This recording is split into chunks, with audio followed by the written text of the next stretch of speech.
And the reality is, and I found this many times in my own life, you are terrible at solving that problem initially, right? That's just normal. That's all us humans. I was terrible. I failed at construction many times over before we started having success. Like, know that failure is part of that process. Be willing to fail and learn and grow and get feedback. Fail, fail, fail until you can eventually succeed. Welcome to You Are Buzzworthy.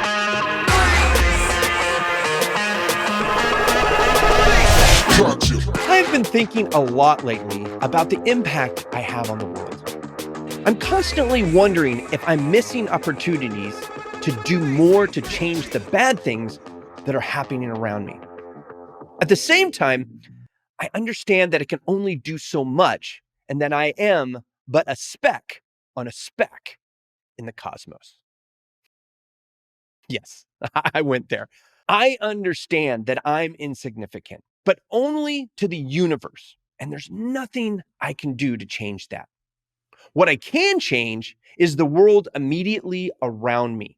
The biggest changes I can impose are those from my strengths in business and marketing. That's the biggest reason I started this show.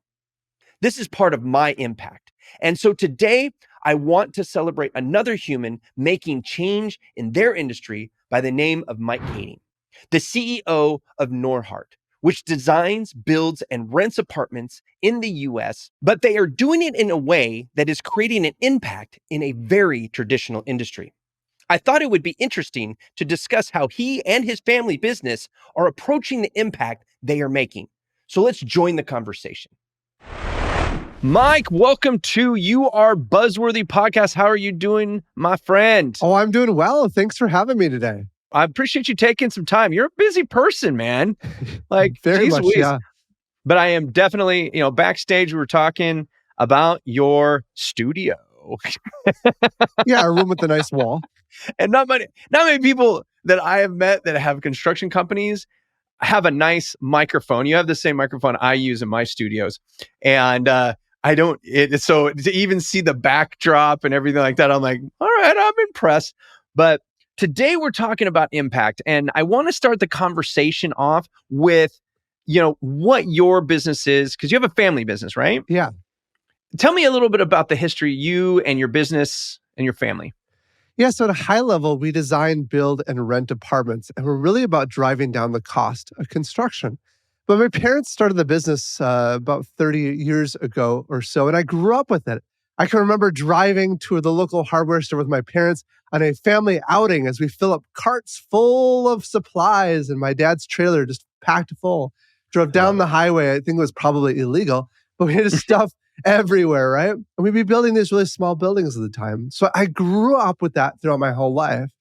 And then I went off to college and I wanted nothing to do with the family business, right? I didn't want people to think that it was given to me. So I really wrestled with my own ego on that and eventually came to the conclusion, like deep down, what do I really want to do in this world? And for me, I want to make some kind of meaningful, positive impact in my life and in the world around me. And so what I realized is I could take this small business and grow it into something much larger and have that kind of impact by solving housing. So what part of your ego was resisting the business? I mean, apartment buildings is not, I mean, we understand like small business can get really big, but what was driving you away from what part of your ego was driving you away from that family business? I had this narrative going on in my mind that people would just look at me and say, he got where he was because his parents gave him what he has, right? And I just didn't want that stigma. It's like life is short. I want to do something meaningful with this life. I don't want people to look down on me in that way. Later in life, you'll realize that you don't care what anybody else thinks about Exactly. You figured it out. The secret to happiness. Right. So what was it that got you re-engaged with that, with your family business? Yeah, I think I started realizing how big of an impact I could have with it. And also, early on, I would look at apartments and be like, well, that's a solved problem. Like, I want to work on world hunger or something like some crazy cool new tech. The reality is, it's a major, significant problem in the world because the cost of housing is rising faster than incomes. And all the best and most brilliant people are not going into this industry. And so I started realizing that this is a real impact that we can have in the world by solving this issue. So what did you go to college for? Computer science, mathematics, and management. Yes, screaming construction industry. I I can know. see how you just got sucked right back in. But I mean, with the math and probably some physics probably in there Yeah, somewhere. exactly. Yeah, so I could see that where I mean, it's and that drive to have that world impact. It's funny because I don't know, it's weird. When I was younger, I was always enamored with fame. Mm. I sometimes wonder if that's because when I was growing up, I'm a Gen Xer.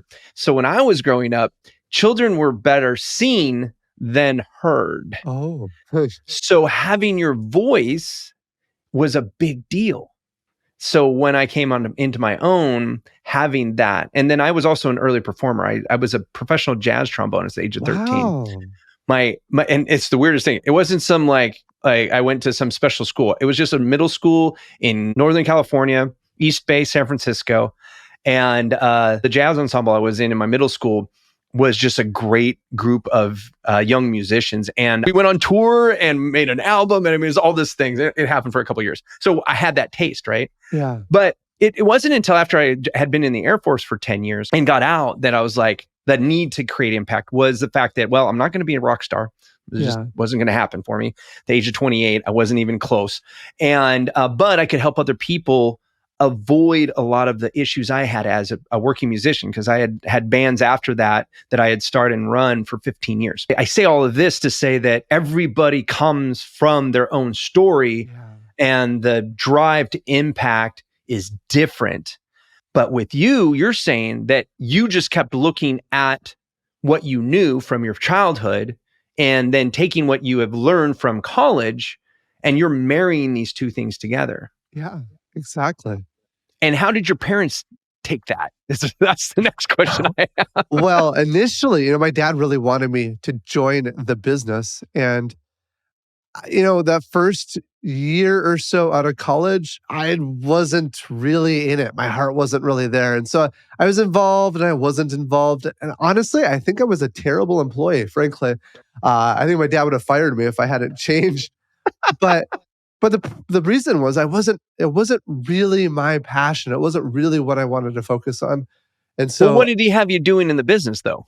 we were at that point trying to get projects approved. We were building a new 120 unit apartment building at that time. So getting that through city council, that was kind of interesting. But again, I kept thinking there was something more, something different that I wanted to be doing. And so I was involved in other businesses at the time. But eventually something clicked in my mind. I said, no, this is what I'm going to do. And then once that moment hit, then everything changed. Then I became the kind of employee my parents wanted. And I think that was a relief to them in some ways. Because you were starting to work with your strengths. Yeah. Yeah. With my strengths and being willing to support what they're doing. And your passion. Yeah. And I think that's important for people to understand. It's like, you never know. I mean, I didn't know that, I have a podcast. I've never in a million years, the history of podcasting, thought that I'd have my own podcast. It was just never a thing I thought about. But this is one of the ways that I have impact. And I think that it's important for people to understand that the impact that you drive from your business is natural. It's not something you manufacture. It's not like you said, I'm going to go get a computer science degree and change the way that people build apartment buildings. I mean, that's just not how you were probably talking to your college counselor when you're picking out your classes. Right? So when you decided to do this, take on this challenge, right, of impact, how big of an impact were you initially trying to tackle? Was it a local issue that you were trying to tackle? Was it a statewide issue, a national issue? Yeah, so that's an interesting question, because you're right in that the impact you realize you can make in life changes over time. And frankly, my dream at that time was much smaller than it is today, because I've dared to dream bigger. So back then, it was sort of just a certain number of units we were trying to hit. I think over the course of, this might still sound big, but over the course of 30 or 40 years, we're hoping to reach 192,000 units.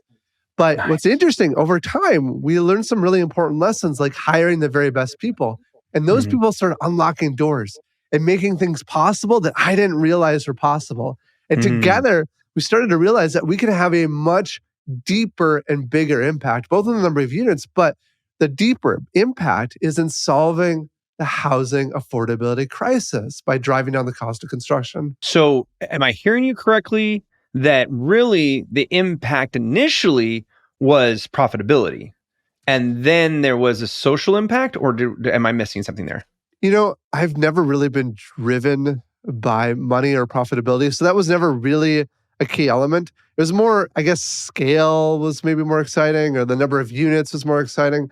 I'm Um, s- I'm I'm hearing that somebody was geeking out on the numbers, yeah, and that's the true. challenge of the numbers was the Yeah, first thing, and then you saw the social impact upon that, and then that's what opened the door, the Pandora's box, if you will, to the larger picture that you exactly. immediately saw after that. And so how did that make you feel when you decided when you realized how much or how many people you would be able to impact with some of the new methodologies that you've discovered through math? It's huge.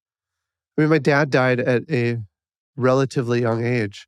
Oh, that's too bad. And it really reminds me how short life really is. We only live Mm. about 5,000 weeks here on earth. And every morning I wake up and I ask, how do I want to spend those minutes I have here on earth? And for me, a huge part of that has always been, how can I make some kind of meaningful impact in the world? And so once I started realizing that that impact could be as big as solving housing affordability, and frankly, for most of us Americans, housing is a huge part of our expense. And Mm. so It's one of being the able to biggest. take that from 30% down to 15% can have a meaningful impact on a lot of people's lives. Imagine if your income tomorrow increased by 10 or 20%. How positive of an impact that could have in your life. That's huge. That's the kind of lasting change that we could have nationwide. And I don't know, to me, that gets me excited to think that we can have that kind of an impact on the short life that we have here on earth. So how are you parlaying what you've done with the business, the family business, and getting it permeated throughout the industry? Mm. I Boy, this is the challenge of scale. Mhm. So for us, my parents originally found ways to cut costs on being scrappy, right? Just Mhm. all of us kids going out to Menards, buying stuff on our own, and a bunch of college kids working on a building. That works at small scale. It does not work at large scale. The Mhm. key thing that we recognized is at large scale, you can be very effective if you have amazing people. And so the Mm. key thing we do is we have about 5 to 10% of our staff are recruiters, which is a little Mm. crazy. We have Mm. employees all across the world, and Mm. employees here in the United States will actually fly into work every single week because they're the best in the world at their little niche. But Mhm. when you bring in that kind of caliber of people, that's when you're able to start solving and working on core issues. Financially, what we're doing is you take a project, and what we're hoping to do is produce so many units for the economy that supply and demand factors hit. And because there's so many supply, so many units available, that the price of housing drops for everyone nationwide. But that takes about a decade or two to reach. Yeah, and you must have just started that not too long ago because we're having a huge crunch right now in the United Mm, States. yeah. So what other countries are you, building in then?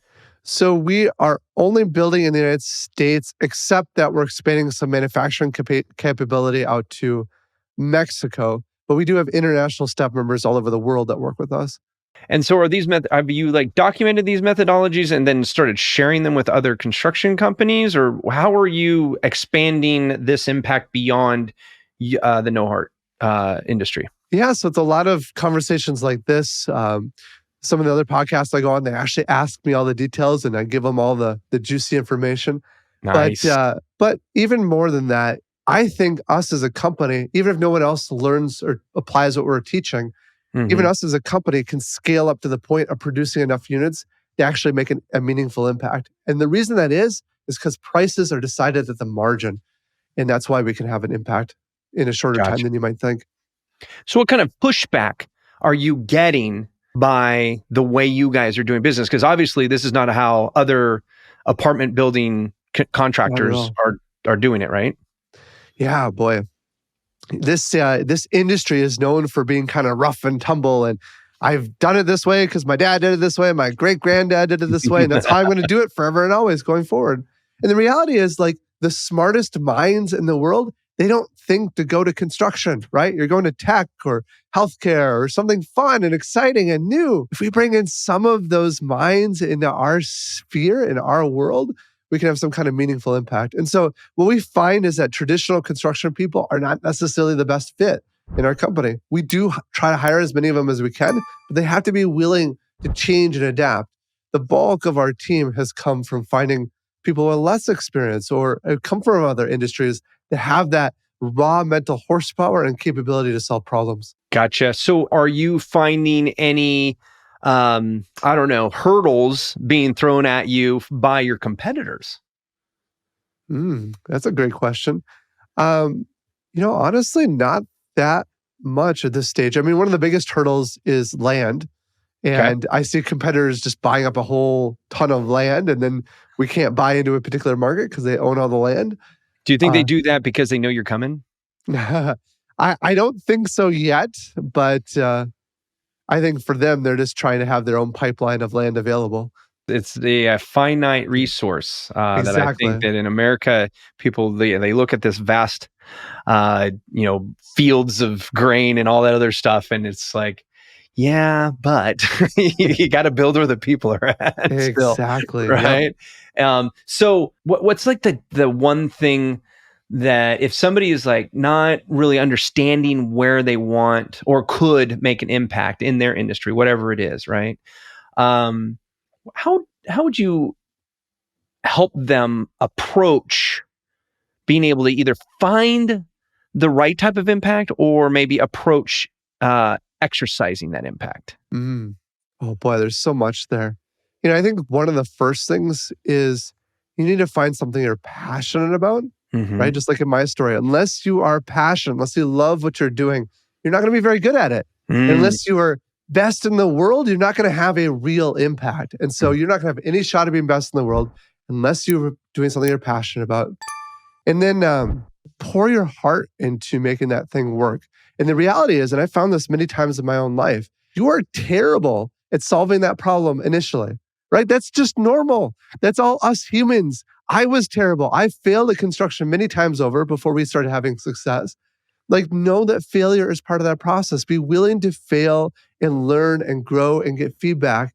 Fail, fail, fail until you can eventually succeed. So there's a couple of points.